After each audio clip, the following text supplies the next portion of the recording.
So right now, there's this absolutely massive weather system, what people are calling Winter Storm Fern, and it is just tearing across North America. And look, this is way more than just a snow day. We're talking about a superstorm that's going to have huge consequences for pretty much everything: our infrastructure, the economy, and just the daily lives of millions of people. So let's get into it and break down what makes this storm such a big deal. And this is what it looks like on the ground. This shot is from Oklahoma City, a plow truck just battling to clear a highway. And, this same scene is playing out on countless roads all over the country. This isn't just fluffy snow. It's this nasty combination of heavy snow, ice, and just bone-chillingly cold temperatures that are bringing travel and, frankly, normal life to a complete standstill from the Midwest all the way to New England. The number of people in this storm's path is, well, it's kind of hard to wrap your head around it. 220 million. Let me put that in perspective for you. Imagine you took the entire population of the United Kingdom, France, and Spain, and you added them all together. You'd still have fewer people than the number of us in North America who are under a winter weather alert right now. It's just massive. And this map, wow, this really shows you the insane scale we're dealing with here. We're not talking about some local blizzard. No, this is a coast-to-coast event, a monster system stretching more than 2,000 miles, all the way from northern Mexico and Texas, up through the country to Maine, and then into Canada. The sheer size of its footprint is just incredible. So you can imagine, a storm this big, it's causing chaos everywhere. We're seeing this domino effect of emergencies being declared in more than 20 states. Hundreds of thousands of people are already without power. Major highways like I-40 have basically turned into parking lots. And really tragically, this storm has turned deadly. We have at least 4 confirmed fatalities. And the disruption isn't just on the ground. In the skies, well, it's been a near total shutdown in some parts of the country. Get this. In just 3 days, nearly 13,000 flights were canceled. That is a level of disruption in air travel that we honestly haven't seen since the very beginning of the pandemic. For a lot of folks, especially down in Texas, a storm like this brings up some really bad memories. It raises that critical question: did we actually learn our lesson from the last time a disaster like this hit? Yeah, after that total catastrophe that was Winter Storm Uri back in 2021, the one question on everyone's mind is the Texas power grid, the one managed by ERCOT, is it actually ready for another big test? Okay, so this comparison is absolutely key to understanding what's happening right now. It's easy to have flashbacks to Uri, but Fern is a totally different kind of beast. See, Uri was this historic, relentless deep freeze that just hammered the power grid for nearly a week straight. Fern, on the other hand, is more like a typical, though still really severe, winter storm. Its peak freeze is only going to last about 1 to 2 days. And that shorter duration, that's everything. It gives the grid a chance to breathe, a chance to recover, and it means less time for things to break. So, what's different since 2021? Well, it turns out a lot. They've been busy. Thousands of natural gas facilities have been winterized. Basically, they've been weatherproofed to prevent those freeze-offs that totally choked off the fuel supply during Uri. The grid has also added way more battery storage and solar power, which gives it a critical backup when other sources are strained. And on top of all that, they've hardened other key pieces of infrastructure so they can handle the extreme cold. And because of all that work, the folks at ERCOT are sounding pretty confident. Their official line is, and I'm quoting here, "The grid is fully capable of meeting the demand from this storm." They're saying they don't expect a repeat of those catastrophic blackouts that paralyzed Texas a few years ago. Okay, so the lights might stay on, which is obviously great news, but that doesn't mean this storm isn't going to cost you. In fact, for millions of us, the biggest hit is going to be right in our wallets. Let's take a look at why this kind of extreme cold gets so expensive. It really comes down to a perfect storm of supply and demand.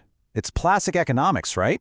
On one side, you've got tens of millions of people all cranking up their heat at the same time, which creates this massive surge in demand for natural gas.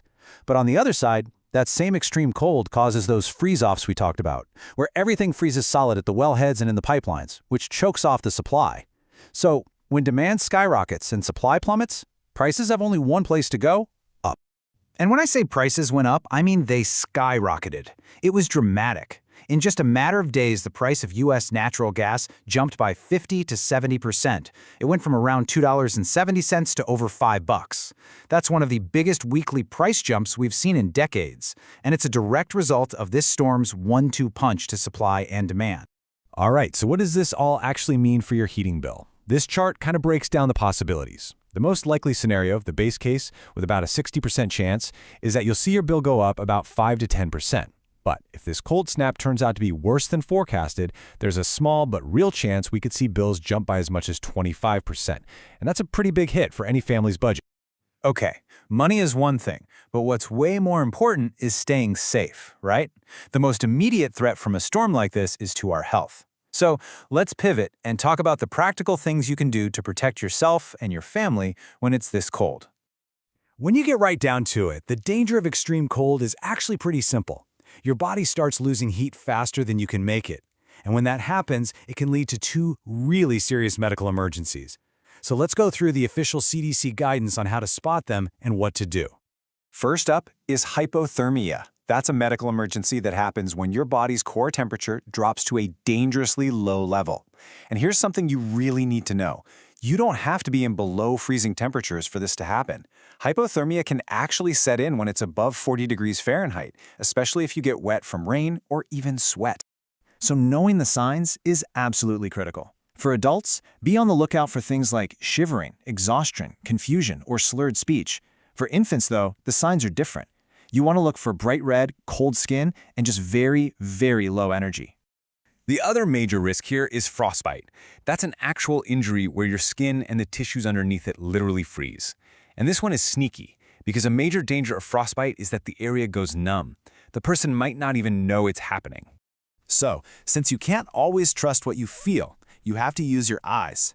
The first sign might just be some redness or pain, kind of like pins and needles, but as it gets worse, the skin can turn a white or grayish-yellow color, and it might feel really firm or even waxy to the touch.